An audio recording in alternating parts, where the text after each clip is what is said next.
short. Oi.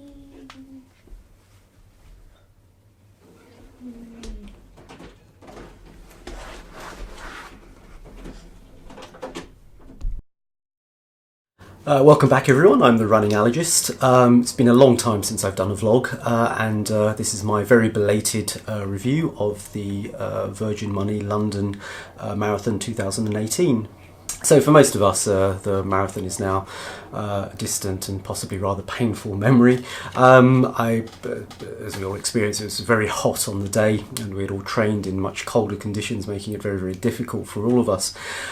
I did manage to finish in 4 hours 57, which was about half an hour slower than what I was planning for. So how did the day go? Well, the start was perfect at Greenwich Park. It was all very well organised, free tea and coffee, great atmosphere. We started in several different waves, which I thought worked quite well. There wasn't much crowding at the beginning, which can always be a problem at these big events. So when I started, I ambitiously lined up with the 4 hour 15 paces with the aim of sticking with them perhaps for the first half of the race and then slowing down a bit and finishing a bit in about 4.5 hours. And the first half of the race went really well. The atmosphere was great, the crowds were great, high-fiving people on the way. Tower Bridge was amazing. Then things started to change a bit at mile 17. I popped to the toilet. My urine looked very, very healthy.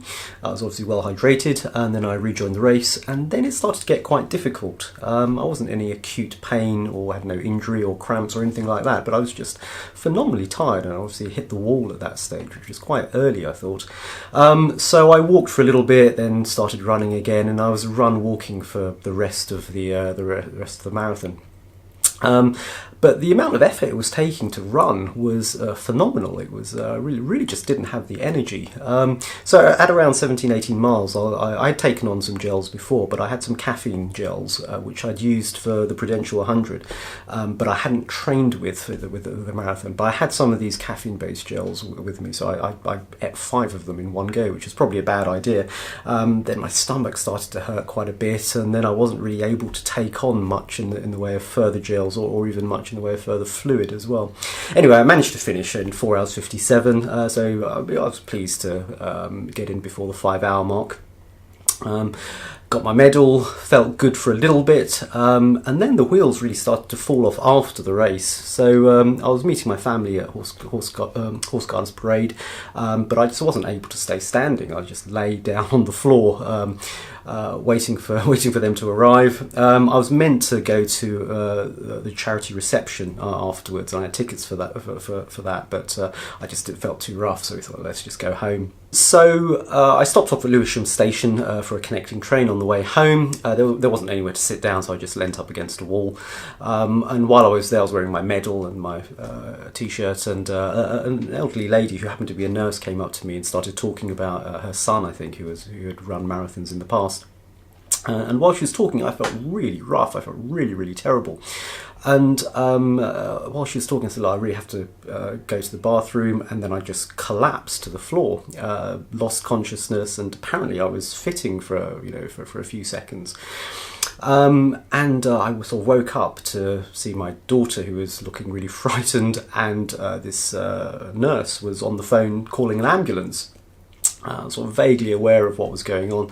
I managed to get myself up and had a few swigs of Lucozade from my goodie bag, and quite soon after that I felt better, so presumably my blood sugar had gone down. I was a bit hypoglycemic.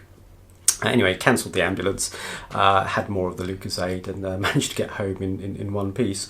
So so it was an eventful finish to the race. But after I took stock, and I felt it was a good day. It was enjoyable overall, and I finished my first ever marathon, which was a good thing. While I was doing the race, or towards the end of the race, I was thinking, this is such a stupid idea. I really I'm not going to do this ever again. But obviously I have put myself in for the ballot for London Marathon next year.